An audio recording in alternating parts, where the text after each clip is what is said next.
We are here with Queen Melanie from Avask, one of my most favorite human beings in the entire world. We're also here with Dan. Dan is co-founder of Titan Network along with myself, and we're going to be talking about a very important topic on when and how to expand globally in your Amazon business. And the reason for this is really simple, guys. We want to be able to help you achieve your goals. We want you to be able to gain clarity on what those goals are.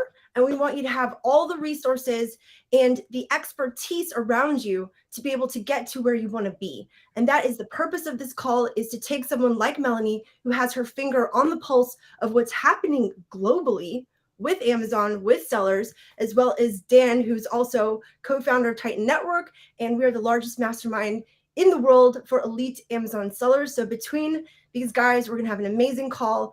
Brace yourself, because you're gonna get some great information. And I'd love to start with you, Melanie. Go ahead and tell me a bit about your background. How did you get into this industry? And tell me a bit about Avask. Hi guys, thank you for having me today. It's Melanie here again from Avask Accounting. Sometimes I think we take it lightly that we think, oh, everybody knows about us and what we do. But I don't think we have to be complacent that there's always new people that are coming in the market. There's always new people coming out and exiting. So about me, I am Melanie Shibanga. I'm one of the co-founders of Avask Accounting. I put my profile as a global expansion strategist. So if you're looking for strategy to expand where Amazon is or to new markets, then I'm here. I'll be happy to answer any questions that you'll have. But plus also, Avask is an accounting and tax firm that has been assisting Amazon sellers in particular for the past 8 years. We have been in business coming up 10 years on the 18th of December. So it's a big one for us. Really, really excited to sort of like close that sort of like round and accomplish our 10th year anniversary. So we've been supporting Amazon sellers with their global expansion and advisory and accounting and navigating through the tax industry, whereby it could be absolutely a mountain for people. So yeah, that's who we are. Love that. Well, Melanie, you've been around as long as I have, or longer, I think, actually. I remember when we first met was it 7 years ago or something, working on that first brand that you were handling the finances for the brand. We were running the brand. We were expanding across Europe at the time. It was in the women's supplements, the sports supplements brand. I remember. You remember that? Yeah. And back then, how long ago was that? 8 years. Was that 8 years? Wow. And back then, Avask was this, I believe at the time, smaller kind of team, smaller office in London. And watching you guys grow, I mean, I understand you serve like 10,000 or have served 10,000 customers at this point across the world globally with the footprint.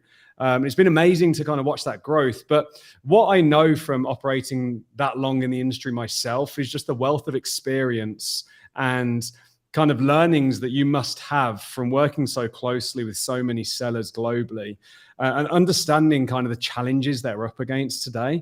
Amazon's constantly kind of telling sellers they should do this and they should do that. They should spend more here and they should expand into Europe and expand into the UAE and expand here and expand there.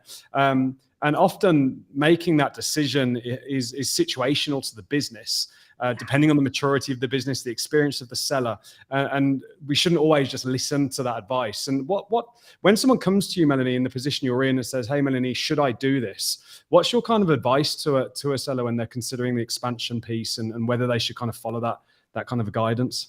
Yeah, that's a very good question. I would say that there's a lot of variables that sellers should definitely consider when a marketplace or anybody tells them about expansion into a new marketplace. Because do you know what? One thing that I always say is that you as an entrepreneur, you know the market better, or your product rather, better than anybody else that is out there. Yes, it's okay to get that advice. Maybe that's just going to be a boost for you to be able to sort of like move forward, or maybe to get you thinking whether you should be expanding or not. My take on that is that I want to launch legit sellers. I want to launch people that understand that it's easier to build a global online audience than an actual business that is selling online. So those are two different things. I mean, I could have 1 million views across the world, but can my product sell in globally, in global markets? So which means that you need to be in a position whereby you check the market feeds for your products, and also use an excessive metrics to build data models. And if you ask me, what is it that I usually see for people that expand over into other marketplaces, I would say definitely it's people that are usually selling at least 25% or more of their products in international markets. Say if you were located in the US and you were looking to launch in Europe, so they're already doing at least 25% or more. Or if you are being approached by a marketplace, then I'd be asking the question that, have I got that footprint already? Has anybody noticed my product? Is there any indication of any popularity on the brand? And sometimes also you need to look at your funding strategy. Have you got sufficient cash to fund that product? Or maybe I don't need to expand my product that I've been told about. Maybe I just need to acquire another brand.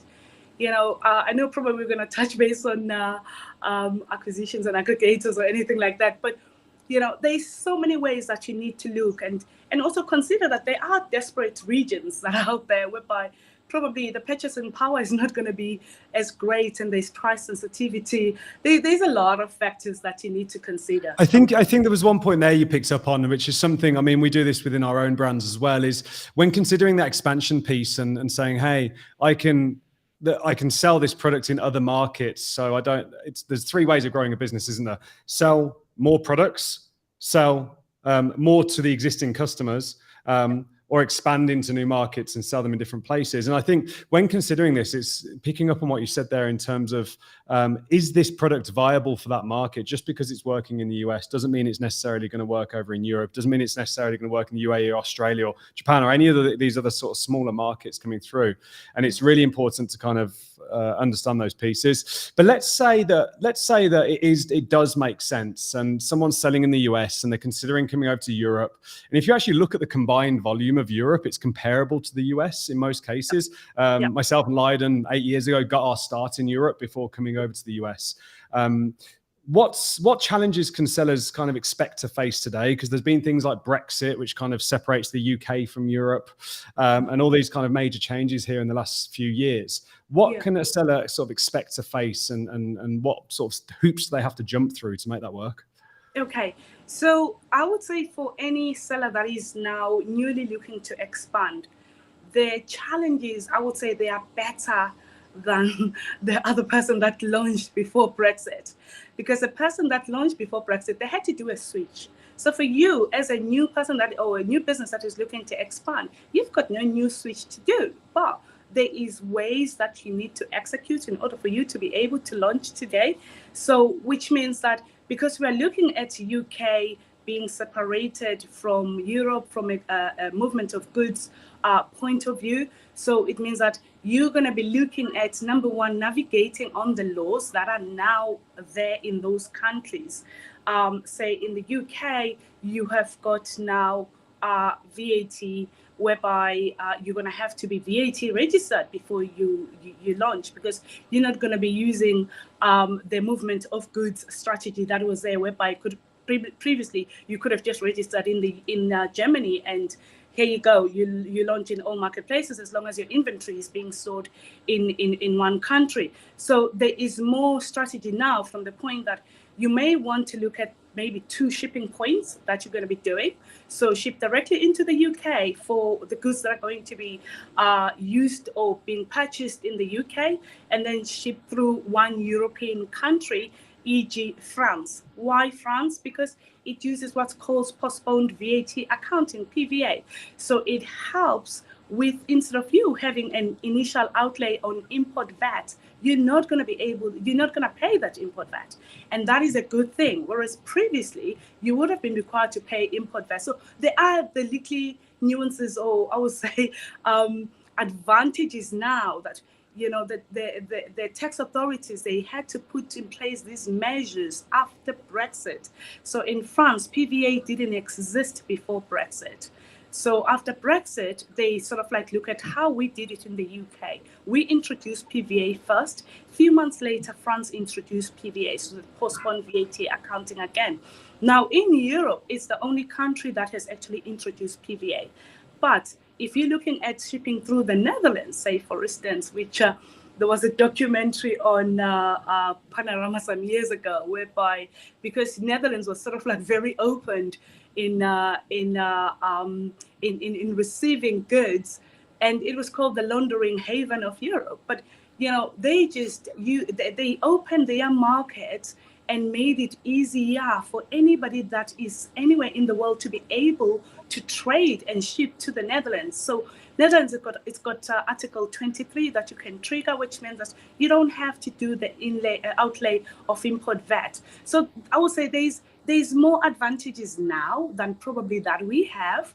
The biggest pain point is that now you're going to have to ship one shipment in the UK and one that's coming straight into Europe, whether that's going to be in France or that's going to be in the Netherlands. Love that. Sorry, Mel. Go ahead, Dan. Yeah, I was just about to say, I know one of the big kind of fears that comes out of the US, and it's crazy because this was a fear 8 years ago and it's still a fear today, is what about VAT and obviously the European version of sales tax, and who do I have to pay tax to? And all of these questions that kind of come out, which for a US kind of citizen, American seller living in the US is properly kind of foreign. What's kind of like the simple top line position on that, and how should sellers think about that? Do you know what? Without having to put everybody into a VAT class, and I don't want to do that. VAT is almost like sales tax, except for the fact that in the UK or in Europe, it is included in the retail value of the product. So as part of your launching strategy, it's ever so important that you have a cost analysis. And that cost analysis is going to tell you, as far as like, how should it be costing your product? What is it that you've got to consider before you actually put that product in the market? VAT in the UK is currently at 20%. Europe has got VAT rates that are actually different from one country. So I would turn around and say, if you were looking at France, which is also another 20%, in Germany and 19%, then you need to sort of like look at a median amount and sort of like top up that amount on the product and make sure that it is included, because anybody that is buying your product is only going to be charged VAT, not at checkout point, but it's going to be on the retail value that is being advertised on Amazon. Love that. Okay. So that's the top level. That's the top level. That's amazing. Melody, you are a wealth. You're like a fountain of knowledge when it comes to this. It's really, really impressive. And okay, so Melanie, talk to me about this. As a seller, obviously a lot of this, I am American. It just sounds very daunting, very daunting. But would it be possible for someone to just sit down and actually have like a heart-to-heart chat about their product, about where they're going with their business, about the maturity of where things are at, and just get your help, your expertise on when is the right time and how to make it as simple as possible? Because I think, like, if it's me, of course I want to expand to other markets, but if it's going to cause a lot of extra work and trouble, that's not something I'm interested in. So one of the things that I'm really excited about, because we're having our event in November from the 1st to the 6th, and you guys are going to be there, is this is a very different environment. We're going to actually have people sitting down, face to face with your experts, getting a chance to actually show them, okay, so this is my business. This is where I stand right now. These are my goals. How can you help me to get there? And that's one of the things I wanted you to touch upon, is like, when a seller comes to you, are you able to look at their business and really give them that advice and then make it as simple and easy as possible? Absolutely. And one thing that I would say we'll never do is to turn around and say to an entrepreneur, definitely launch this product because you're going to get a lot of money out of it. Because there are a lot of other strategies that I don't have experience in. So e.g. PPC, marketing, mastermind. But I trust that if they are part of the Titan network, and I'm just not promoting you guys, but if you're part of the Titan network and you come for us from an expansion point of view, at least I know that you would have been guided through your product and you would have been given the strategy. And where I come in, I come through, I'm the voice of common sense, and say, okay, have you considered your marketing strategy? Have you considered language localization? Have you considered some of the stuff that probably Titan is not going to be talking about, which is basically maybe a bit more deep-rooted about the product that they are selling in? So for me, what I'm providing, I'm just doing the plastering. I'm making the picture look very, very nice. And I'm going to be thought-provoking from the seller's point of view, but I need them to really think hard about the fact that, do they even have a sufficient budget? There's one thing that videos are online, they frustrate me a lot, whereby people turn around and say, for you to start your Amazon business, just invest $100 and you're good to go. And I'm like, the seller that wants to invest $100 or £100 to launch their product in Europe in particular, I don't want to work with those sellers because I don't think that they are ready. But with somebody already who's developed a model out in the US and they are now looking for a global expansion, I want to launch I would say a real business, a businessman or a businesswoman that is serious about their brand to be available in international markets. So how do we do that? We have one-to-one advisory, and we can also do it as a group, whereby we're going to advise sellers as far as like, what is it that they've got to look at? And I think from our side, we normally speak from use cases. And again, people will tell you that it's okay for you to launch, but they don't know the numbers of the sales that are going on the company's business. We are lucky that as accountants and tax advisors, people trust us to be able to give us even more detailed information than they would to anyone that is out there. So we can have real conversations with whosoever that is looking to launch. And why do we do that? We do that from the point that I'm looking for a long-term business. Yes. I don't want to take the money for registration and then tomorrow you don't have a business. That doesn't help me.